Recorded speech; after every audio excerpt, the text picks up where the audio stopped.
welcome to this week's educational blog. I'm Jason Hatley, the Financial Planning Manager at Five Plan Partners, and today is the second blog in our Secure Act 2.0 series. Last week, we covered several of the Act's provisions that became effective for calendar year 2023. This week, we'll cover some of the more relevant provisions that become effective for calendar year 2024. The first provision we'll discuss is matching contributions on student loan payments.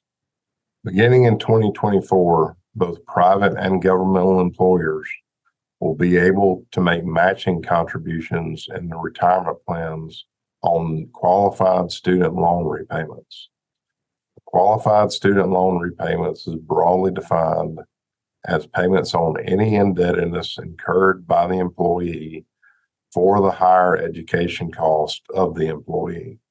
The choice to make matching contributions on student loan repayments will be at the discretion of the employer. So make sure you check with them to determine whether this will be an option. This next provision won't be the most popular, but it was passed in an effort to recoup some of the tax revenues that will be deferred by some of the other provisions.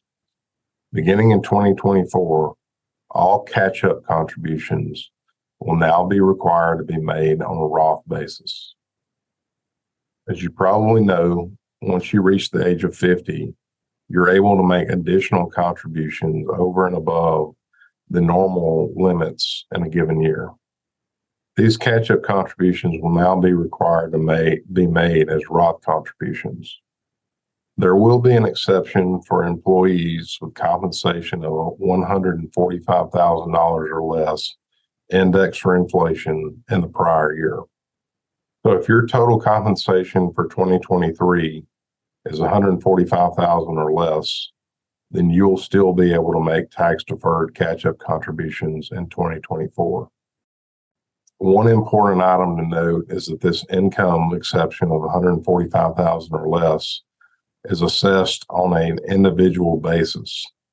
So for a married couple, one spouse may qualify to continue to make tax-deferred catch-up contributions, while the other may be precluded and have to make the catch-up contributions as Roth contributions. I think this next provision will be a fairly popular one. It allows you to roll over unused 529 plan funds into a Roth IRA for the 529 account beneficiary. It allows up to $35,000 per account to be rolled into a Roth IRA, but it has to be done over several years. In any given year, the rollover amount cannot exceed the normal Roth contribution limit. There are a couple of requirements for the rollover to qualify for tax and penalty-free treatment. First, the 529 account must have been open for at least 15 years. Secondly, the amount that you roll over in any given year must have been in the account for at least 5 years prior to the rollover. The next two provisions that we'll cover are specifically related to simple plans. Currently, employer contributions to simple plans can be made under one of two methods. They can either match up to 3% of employee deferrals, or they can make contributions of 2% of each employee's compensation, regardless of whether that employee defers income or not. Previously, simple plan employers have not been allowed to make contributions in excess of these two prescribed methodologies. 2.0 now permits these employers to make additional employer contributions as long as they're done in a uniform manner. These additional contributions cannot exceed the lesser of either $5,000 or 10% of compensation on a per employee basis. The next provision allows for additional increases to the contribution limits for employee deferrals into simple plans. For 2023, the normal contribution limit for employee deferrals into simple plans is $15,500. And those who are age 50 or over can defer an additional $3,500. These limits are indexed each year for inflation, but this provision in 2.0 allows for an additional 10% increase over whatever the limits that will be in effect for 2024. That additional 10% increase is only available to employers with 25 or less employees.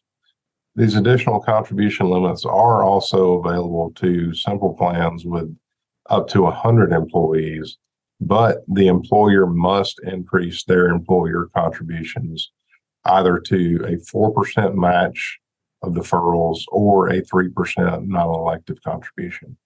This next provision I want to cover calls for a new concept in defined contribution plans that I just want to make you aware of.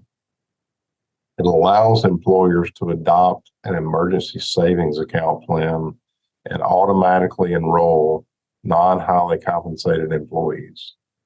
The auto enrollment percentage will be capped at 3% of compensation, and you will have the opportunity to opt out. The employee contribution portion of the account will be capped at $2,500, and the employer can match up to that amount. Once that $2,500 employee contribution cap is reached, additional contributions can either be redirected into the employer's Roth 401k plan if they have one, or stopped altogether if they don't. You can make up to 4 free withdrawals from the account in any calendar year, but if you make the withdrawals, then the contributions would restart until the account reached that cap again. If you leave that company with a balance in your account, you can either take it as cash or roll it into a Roth IRA. In the previous vlog, we talked about 2 new exceptions to the early withdrawal penalty rule that are made effective for 2023. There are 2 additional ones that will be effective in 2024. The first is for hardship withdrawals for personal or family emergency expenses. These hardship withdrawals are limited to 1 per year, up to $1,000 per withdrawal, and they can be repaid over 3 years following the withdrawal. The next is for hardship withdrawals for plan participants who self-certify that they have experienced domestic abuse. Withdrawals for this purpose are limited to the lesser of $10,000 or 50% of the account balance. And these distributions can also be repaid within 3 years of the distribution. This last provision for 2024 that I want to cover introduces a new type of plan for small businesses who want to start a plan. Small businesses who don't already offer a retirement plan can now adopt what is known as a starter 401k, or in the case of a nonprofit, a safe harbor 403b. The provision for this new type of plan would generally call for all employees to be auto-enrolled at a rate of at least 3%, but not greater than 15%. The annual employee deferral limit in this type of plan would be limited to the annual IRA contribution limit and would allow for the same catch-up contribution at age 50. So those are all the provisions effective in 2024 that I wanted to cover this week. But if you have questions on any of these provisions or need more details or more explanation, feel free to give us a call, shoot us an email. Thanks for joining us, and have a great week.